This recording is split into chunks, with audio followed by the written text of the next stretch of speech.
Hello everyone, welcome to our YouTube channel Law by AN और today we are going to be start lecture 2। जैसा कि last class में हमने discuss किया था कि जो ये वाली क्लास होगी वो सिर्फ पर्टिकुलरली केस लो जो अपना बाल्को जजमेंट था, लैंडमार्क जजमेंट, उसके ऊपर होगी। तो हम आज की क्लास ये स्टार्ट करने जा रहे हैं बाल्को जजमेंट के ऊपर। बाल्को जजमेंट का जो केस था, इसका पूरा नाम था Bharat aluminium company limited versus Kaiser technical services incorporation, ये इसका कंप्लीट नेम था। तो हम स्टार्ट करते हैं सबसे पहले कि फैक्ट्स क्या थे इस केस के। इस केस के फैक्ट्स ये थे कि in this case the both the parties Bharat Balco मतलब भारत एल्यूमिनियम कंपनी लिमिटेड, उसको हम बाल्को के नाम से बोलते हैं, और केसर टेक्निकल सर्विस, ये दोनों कंपनियां थी एक साथ आई थी और उन्होंने कॉन्ट्रैक्ट किया था किसके लिए, टू सप्लाई टेक्नोलॉजिकल इक्विपमेंट्स को सप्लाई के लिए and upgradation of production facilities, और जो प्रोडक्शन फैसिलिटीज थी उनके बीच जो भी कंपनी थी उसकी, उनको अपग्रेड करने के लिए, इन दो चीजों के लिए इन दोनों के बीच में कॉन्ट्रैक्ट हुआ था। ठीक है। और इन कॉन्ट्रैक्ट और जो इन्होंने कॉन्ट्रैक्ट किया था, इसके अंदर जो एग्रीमेंट बनाया था उसके अंदर इन्होंने क्लॉज डाली थी, आर्बिट्रेशन क्लॉज। एग्रीमेंट के अंदर क्या डाला, आर्बिट्रेशन क्लॉज। और वो आर्बिट्रेशन क्लॉज क्या किस लिए डाली कि if in the future there have any dispute arise then this dispute will be resolved by the arbitration process। क्या the dispute between the parties would be settled by the arbitration process। अगर in future कोई भी dispute arise होती है तो arbitration process के द्वारा उसको रिजोल्व किया जाएगा। And they would follow the English arbitration law, और उस आर्बिट्रेशन प्रोसेस के लिए कौन सा लॉ फॉलो किया जाएगा, English arbitration law. English arbitration law को फॉलो करेंगे वो लोग। ठीक है। उसके अलावा जो उनका एग्रीमेंट था, एग्रीमेंट का जो था, एग्रीमेंट कौन से लॉ के अकॉर्डिंग बनाया गया था, इंडियन लॉ। एग्रीमेंट जो एक कंप्लीटली एग्रीमेंट था उन दोनों के बीच, जो इंडियन लॉ के अकॉर्डिंग था। और उस इंडियन लॉ के एग्रीमेंट के अंदर ये बोला गया था कि जो आर्बिट्रेशन प्रोसेस है will be govern according to English law, कि जो आर्बिट्रेशन प्रोसेस है उसके अंदर इंग्लिश लॉ गवर्न करेगा, इंडियन लॉ गवर्न नहीं करेगा।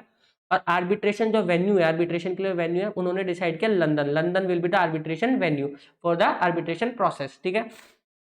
आफ्टर दैट इन फ्यूचर जब उनके बीच में डिस्प्यूट अराइज हुआ तो इंग्लिश आर्बिट्रेशन ट्रिब्यूनल के पास हो गए, और उसके क्योंकि इन्होंने फिक्स किया था कि इन्होंने ये डिसाइड किया था पहले इंग्लिश लॉ गवर्न करेगा और लंदन सीट होगी, तो उसके अकॉर्डिंग इंग्लिश आर्बिट्रेशन ट्रिब्यूनल के पास हो गए थे। और वहां पे जो जजमेंट आया वो बाल्को के अगेंस्ट में आया। बाल्को कौन, बाल्को मतलब भारत एल्यूमिनियम कंपनी लिमिटेड के अगेंस्ट के अंदर वो जजमेंट आया। तो जो बाल्को ने था उस केस जजमेंट को चैलेंज किया सबसे पहले उनकी डिस्ट्रिक्ट कोर्ट के अंदर, आफ्टर दैट हाई कोर्ट, और both the court are reject.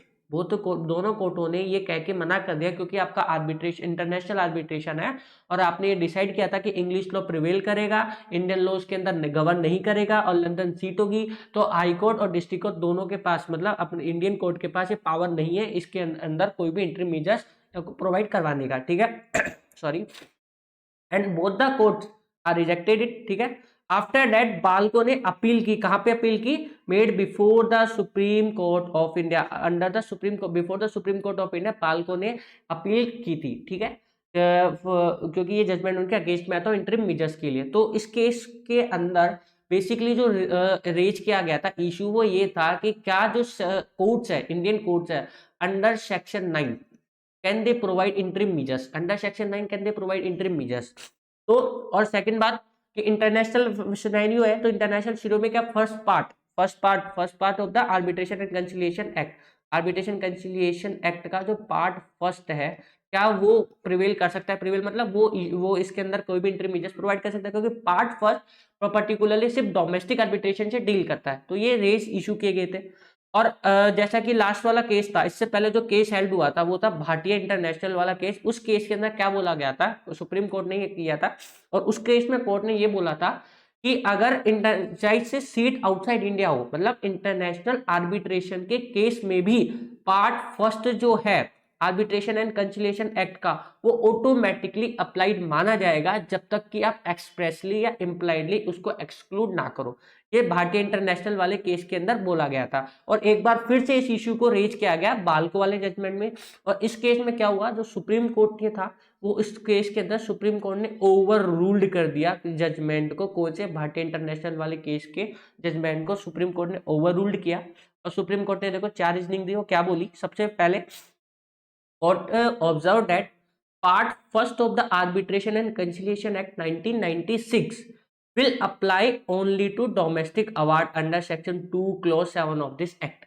section 2 clause 7 of this act मतलब section 2 clause 7 of the arbitration and conciliation act क्या बोलता है? ये बोलता है an arbitral award made under this part shall be considered as a domestic award. मतलब under this part मतलब first part, और फर्स्ट पार्ट किससे डील करता है? डोमेस्टिक, ठीक है, डोमेस्टिक अवार्ड से डील करता है। तो अगर कोई भी फर्स्ट पार्ट के अंदर आर्बिट्रेशन होगा ना तो डोमेस्टिक अवार्ड के अवार्ड कहलाएगा, ठीक है। लेकिन इस केस के अंदर क्या हुआ? इंटरनेशनल अवार्ड था, आउटसाइड इंडिया सीट थी, इंटरनेशनल आर्बिट्रेशन वाला प्रोसेस था, ठीक है। तो उसके अंदर कौन सा पार्ट आया यहाँ पे? Part second. तो पार्ट सेकंड के अंदर अगर कोई भी अवार्ड आता है तो वो क्या कहलाएगा? वो इंटरनेशनल अवार्ड कहलाएगा, इंडियन अवार्ड नहीं कहलाएगा। Second thing is according to the agreement which was made by the party, जो पार्टियों ने जो एग्रीमेंट बनाया था, ये उस एग्रीमेंट की बात करें जो पार्टियों के बीच में बना था, उस एग्रीमेंट का आर्टिकल 22 ऑफ दिस एग्रीमेंट जो कि दोनों पार्टियों ने डिसाइड किया था, वो दोनों पार्टियों ने स्टेट किया था कि Indian law use only to make the agreement. जो इंडियन लॉ है ना वो किसके लिए यूज किया जाएगा? फॉर सिर्फ एग्रीमेंट बनाने के लिए बिटवीन द पार्टीज, उसका उससे ज्यादा कोई लिंक नहीं होगा।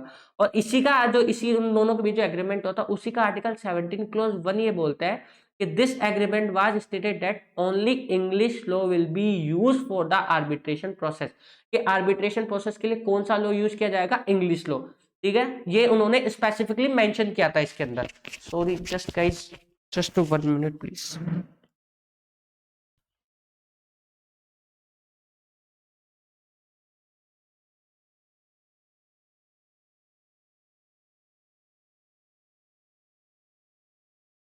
Sorry guys, sorry for interruption, ठीक है। हाँ, तो हम डिस्कस कर रहे थे कि जो उन दोनों के बीच में जो एग्रीमेंट हुआ था उसका आर्टिकल 22 ये बोलता है कि जो एग्रीमेंट है उसके अंदर इंडियन लॉ सिर्फ एग्रीमेंट तक रोल करेगा, गवर्न करेगा। और जो आर्टिकल 17 क्लोज 1 उनके एग्रीमेंट के में डाला गया था उन दोनों पार्टियों के द्वारा विद दोनों अपने एक्सेप्टेंस एंड कंसेंट के द्वारा डाला था। और उसके अंदर उन्होंने ये बोला था कि जो आर्बिट्रेशन प्रोसेस है ना, आर्बिट्रेशन प्रोसेस, उसके लिए सिर्फ English law they will use for English law, ठीक है। इंग्लिश लॉ वो उन दोनों ने विद कंसेंट से डाला था आर्बिट्रेशन अपने आर्बिट्रेशन क्लॉज के अंदर। तो कोर्ट ने इस मैटर पे ये कहा it would be impractical to use Indian law for the process of arbitration and court upheld the decision of the high court, कि ये इम्प्रैक्टिकल होगा इंडियन कोर्ट्स के लिए तो इंडियन लॉ को यूज करे for the process of arbitration, क्योंकि उन्होंने पहले ही ये डिस्कस कर लिया था कि English law will be use for the arbitration process. So अगर आप इंडियन लॉ यूज करते हो तो इम्प्रैक्टिकल होगा, कोर्ट ने ये कहा। फर्दर कोर्ट ने क्या एनालिसिस दी? फर्दर कोर्ट ने कहा कि according to section 34 of this act, कौन सा act? Arbitration and conciliation act 1996, ठीक है। ऑफ दिस एक्ट का मतलब आर्बिट्रेशन कंसिलिएशन एक्ट 1996, ठीक है।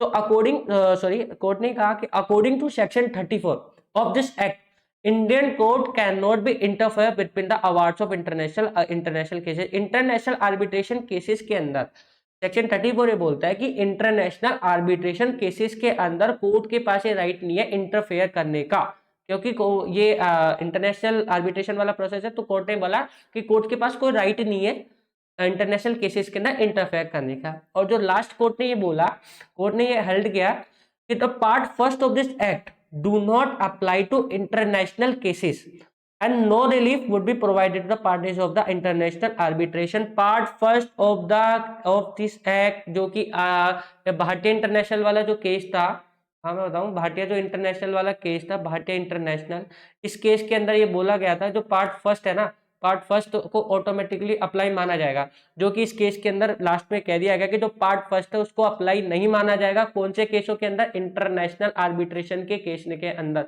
इंटरनेशनल आर्बिट्रेशन के केस के अंदर इनको ऑटोमेटिकली अप्लाई नहीं माना जाएगा, ये इस केस के अंदर फाइनली बोल दिया गया।